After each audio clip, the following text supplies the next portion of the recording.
State Services sues Sowore ex-Meta over anti-Tinubu posts. In business, stakeholders x-ray President Tinubu's tax reform policies. On the saying United Nations investigators say Israel committing genocide. And finally, in sports, says President Tinubu congratulates Farouk Gumel, Toby Amuson on remarkable feats. Hello and a very warm welcome to all our viewers in Nigeria and around the world to Global TV News Prime, coming to you live from Abuja, Nigeria's capital. I'm Uyi Agumofwegbe, reminding our viewers that Global Television is on DSTV, channel 365, and Star Times, channel 276. Tonight, let's begin by telling you the Department of State Services, DSS, has filed a 5-count charge against former presidential candidate Omoyele Sowore alongside social media platforms Escore and Menta Incorporation over protests critical of President Bola Tinubu. The suit was lodged at the Federal High Court in Abuja after Sowore had allegedly refused to delete certain posts about the president. The charges were brought on behalf of the DSS and the federal government by MB Abubakar, Director of Public Prosecutions at the Federal Ministry of Justice, alongside 4 other cancel his work vacation and will return to Abuja on official duties. Special Advisor to the President on Information and Strategy, Bayo Onanuga, disclosed this in a statement stating that the President had left Nigeria for France as part of his annual holiday, initially intending to split his time between France and the United Kingdom. A total of 4,445,505 Nigerians have pre-registered online in the ongoing nationwide continuous voter registration (CVR) in the last 4 weeks. The Commission's National Commissioner and Chairman of Information and Voter Education Committee, Sam Olumeko, stated this in a release issued in Abuja. The Independent National Electoral Commission says the combined figures of the completed online pre-registration and the physical registration stood at 509,229 as of last Friday. Office of the Clerk to determine whether suspended Kogi Central lawmaker, Senator Natasha Akpoti-Uduaghan, can resume legislative duties. In a statement issued in Abuja, the Director of Information, Mola Ba'allah, who spoke on behalf of the Clerk's office, clarified that it merely functions as an administrator. Now, State Governor Mohammed Bago has reassured security agencies and federal government establishments in the state of his administration's continued support to ensure improved security and better service delivery. This was disclosed in a statement made available by Chief Press Secretary to the Governor, Boloji Ibrahim. Bago said the pledge during the courtesy visit heads of newly posted security agencies. Director becoming a center for rogue actors in the Sahel International Day of Peace, with the theme Act Now for a Peaceful World, and to celebrate the 25th anniversary of the Institute as Nigeria's apex. And now to health matters. The Nigeria Center for Disease Control and Prevention, NCDC, says it has activated prepared concerning the precautionary measures to be taken and files this report. Meanwhile, the World Health Organization has begun vaccinating frontline health workers and contacts of an often fatal illness in humans and other primates caused by the Ebola virus. It's a hemorrhagic fever that spreads through direct contact with infected bodily fluids and can lead to symptoms like fever, muscle pain, and internal bleeding. In an exclusive interview with a public health physician, Dr. Omoha Amobi says Nigeria needs to be prepared for every outbreak and also mentioned health education concerning the disease as part of the precautionary measures, among others. We are doing now health education, and that one is surveillance. And we should do that at the point of entry, border entry. Everybody coming from those countries, Sierra Leone, Liberia, Congo, should be checked at the border.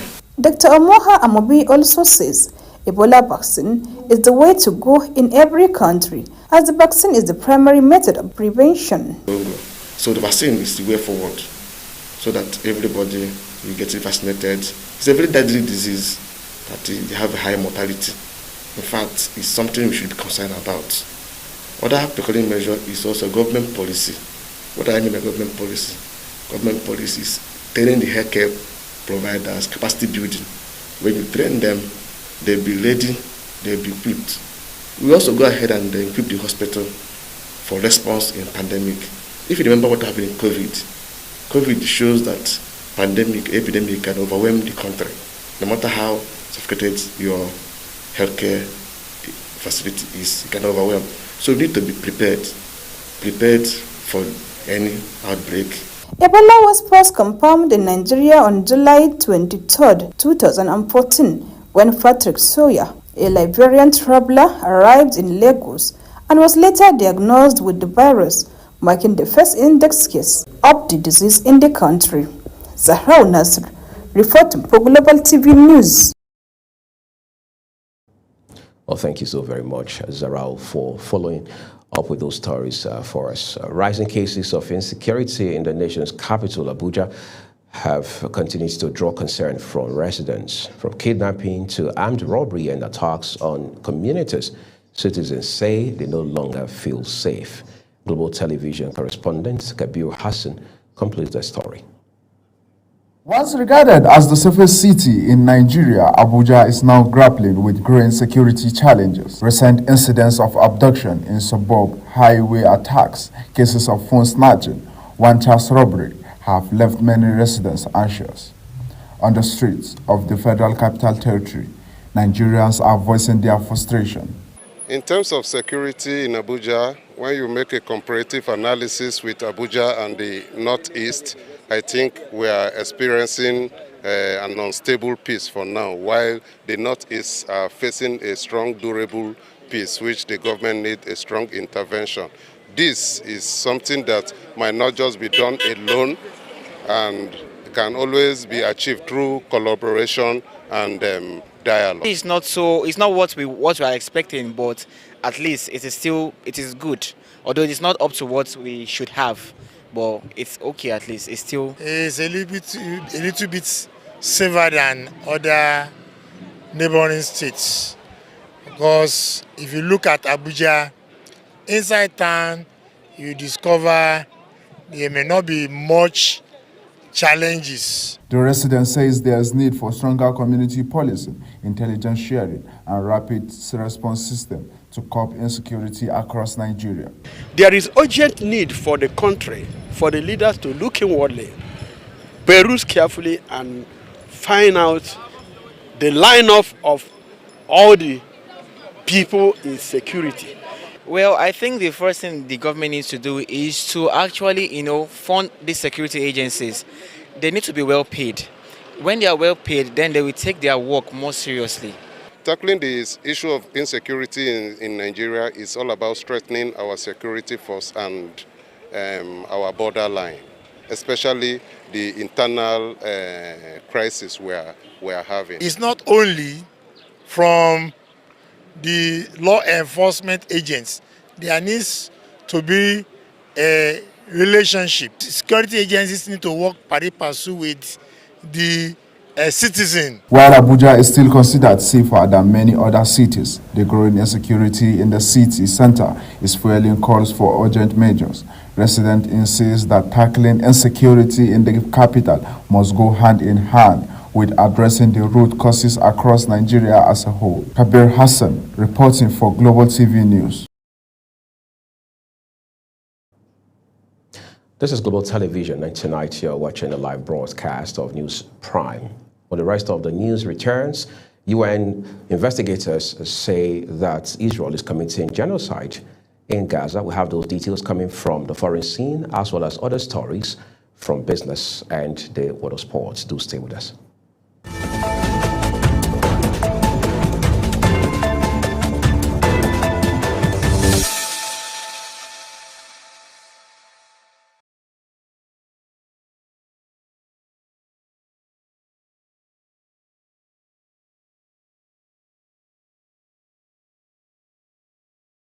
Trust now returns with business. The federal government's decision to privatize 91 agencies across different sectors has sparked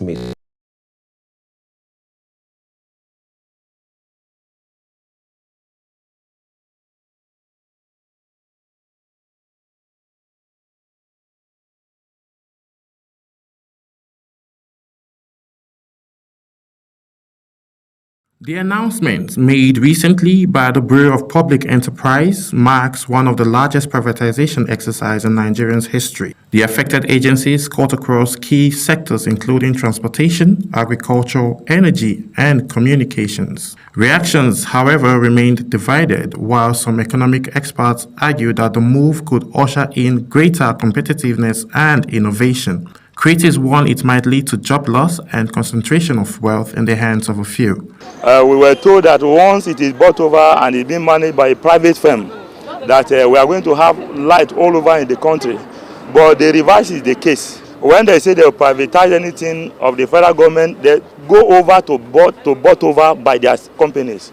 You know, when you are in power and you decide to do something like that, you know, it's a selfish ambition that it cannot be acceptable by ordinary. Some Nigerians maintain that privatization will also curb corruption and waste in the public corporations that have historically underperformed despite huge budgetary allocations, while some, on the other hand, has raised concerns about the structure of which the privatization able to sustain it. Are they able to do the right thing that is meant to be done? Is this still not the same old tactics of, you know, government interference? If my person is not there, I'm not.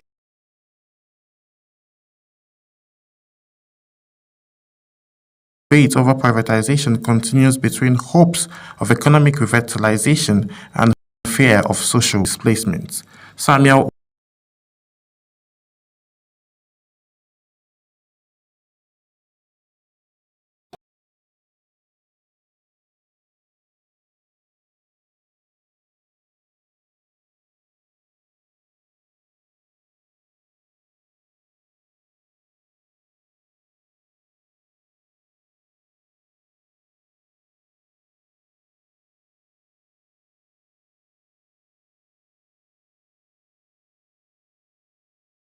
I'm not interested in it. As the nation anticipates the impact of the bold reform, the debate over privatization continues between hopes of economic revitalization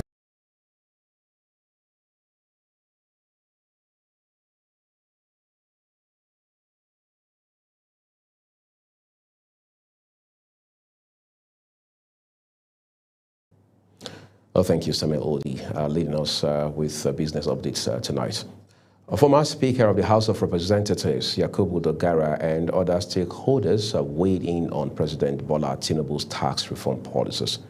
Speaking at the maiden parliamentarian lecture organized by the House of Representatives Press Corps in Abuja, they described the reforms as necessary but called for transparency, accountability, and effective deployment of tax revenues.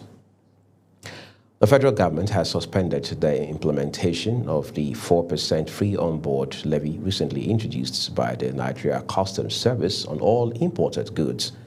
The decision was announced by Minister of Finance and Coordinating Minister of the Economy, Wale Edun, followed widespread concerns from importers, trade exports, and other industry stakeholders about the levy's negative economic implications. In a letter addressed to the Controller General of Customs, Wale Edun, acting in his capacity as chairman of the Customs Services Board, ordered the immediate suspension of the levy. Now let's turn to stories beyond our shores now. The United Nations investigators have accused Israel of committing genocide in Gaza in a bid to destroy the Palestinians there, blaming Prime Minister Benjamin Netanyahu and other top officials for incitement. Navi Pillay, chair of the United Nations Independent International Commission of Inquiry on Gaza, which does not speak on behalf of the world body and has faced harsh Israeli criticism, found that genocide is continually occurring in Gaza.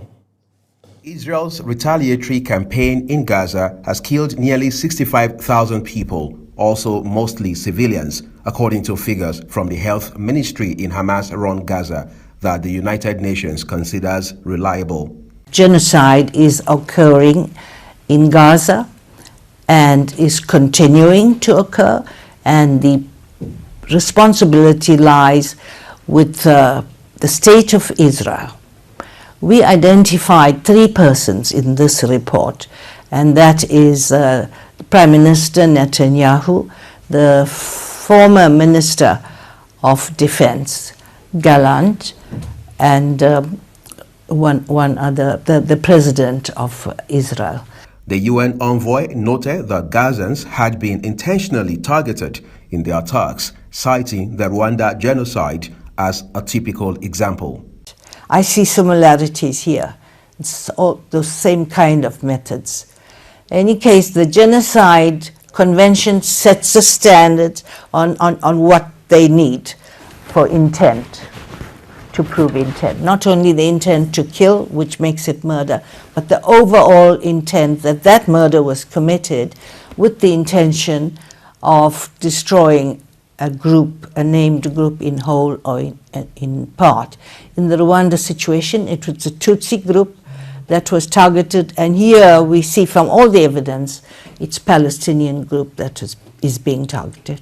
The commission, tasked with investigating the rights situation in the Israeli-occupied Palestinian territories, published its latest report nearly 2 years after the war erupted in Gaza following Hamas's October 7, 2023 attack inside Israel. A tally of official Israeli figures indicates that the attack resulted in the deaths of 1,219 people, most of them civilians. Uyi Agbomofwegbe reporting for Global TV News. 2 Nigerians who allegedly escaped from a prison in Nepal during recent anti-government protests have been rearrested by operatives of the Saurashtra Seema Bal, India's paramilitary force. Journalists have learned from a report by Press Trust of India that the suspects were apprehended on Saturday at Janagar in Bihar State while attempting to cross into the Asian country. Let's take a look at sport for you tonight. President Bola Tinubu has congratulated 2 distinguished Nigerians, Farouk Gumel and Tobi Amusa, on their recent outstanding achievements. Gumel was appointed chairman of Botswana Sovereign Wealth Fund Limited, while Amusa won a silver medal in the women's 100-meter hurdles at the World Athletics Championship in Tokyo, Japan. The president described Gumel's appointment as a testament to his expertise, dedication, and the high regard in which Nigerian professionals are held across the world. And coming closer to home now, the Nigeria Football Federation has announced ahead of their campaign at the 2025 FIFA Under-20 World Cup in Chile, the Flying Eagles will face hosts Chile and Australia in friendly matches. The Federation's head of competition, Dayo Enebi, confirmed that the Flying Eagles will play the hosts in the first friendly game on Saturday, September 20, before flying out against Australia on Tuesday, September 23. Nigeria is setting its sights on the global sporting stage with a bold move to the 2030 Commonwealth Games. The Commonwealth Games, one of the world's most prestigious sporting events after the Olympics and FIFA World Cup, could be coming to Nigeria. The Tinubu administration says the bid reflects its renewed hope agenda for sports following sweeping reforms that replaced the former Ministry of Sports with the National Sports Commission just a year ago. Nigeria's National Sports Commission has stepped in to resolve disputes within Team Nigeria at the ongoing World Athletics Championships. The Commission confirmed that all athletes' allowances and bonuses have now been settled. Director General Bukola Olakbade met with athletes and officials of the Athletics Federation of Nigeria, promising continued government support for their welfare. He said the intervention was in line with President Bola Tinubu's directive to prioritize the needs of athletes representing the nation. Tonight, we end Global TV News Prime with a look at some of our big stories. The Department of State Services, DSS, has filed a 5-count charge against former presidential candidates Omoyele Sowore, alongside social media platforms, Escore and Meta Incorporation over a post critical of President Bola Tinubu. In business, former Speaker of the House of Representatives, Yakubu Dogara, and other stakeholders have weighed in on President Tinubu's tax reform policies. On the foreign scene, United Nations investigators have accused Israel of committing genocide in Gaza in a bid to destroy the Palestinians there, blaming Prime Minister Benjamin Netanyahu and other top officials for incitement. And finally, in sports tonight, we told you President Bola Tinubu has congratulated two distinguished Nigerians, Farouk Gumel and Toby Amusan.